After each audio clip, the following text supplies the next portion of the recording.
Hello, I'm James, and I will be talking to you, my audience of healthcare professionals, about some new findings regarding the mechanisms of toxicity of Etoricoxib and how these could inform your practice.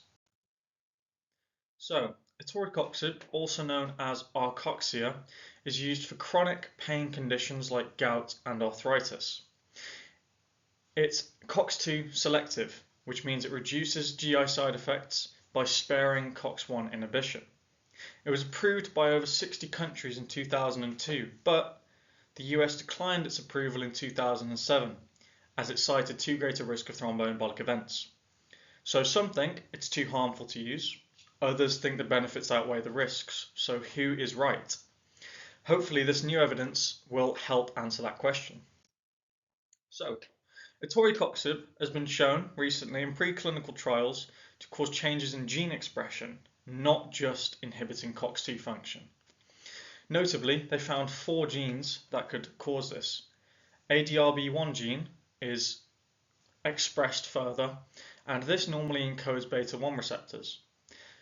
These are found in the heart, and when bound to, are a stimulant, and increased expression of these beta-1 receptors could cause dysfunction in the sympathetic nervous system towards cardiac cells, which could lead to contractile dysfunction and arrhythmias.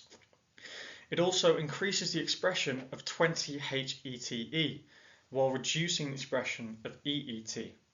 The former is linked to cardiac pathophysiology and linked to cardiac disease, whereas EET is widely known to be very cardioprotective.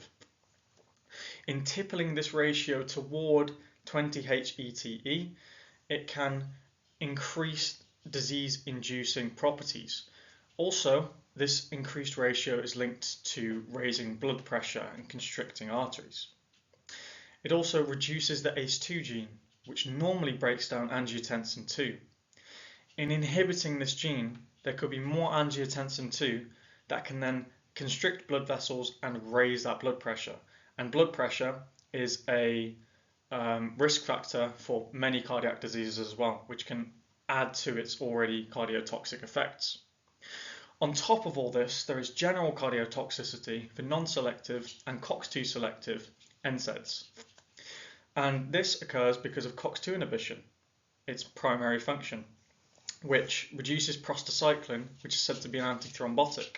In doing so, this could increase thrombotic risk, thus increasing the risk of myocardial infarction. So, what should we even take away from this? So for one, more research is needed. Larger, higher quality clinical trials are needed to discern this risk more accurately. However, these findings do suggest, in general, more caution when prescribing Etoricoxib to patients with comorbid heart conditions. Although these recommendations are already present in the NICE guidelines, it is even more important, in light of recent evidence, to consider alternatives to Etoricoxib in patients with comorbid heart conditions. Thank you.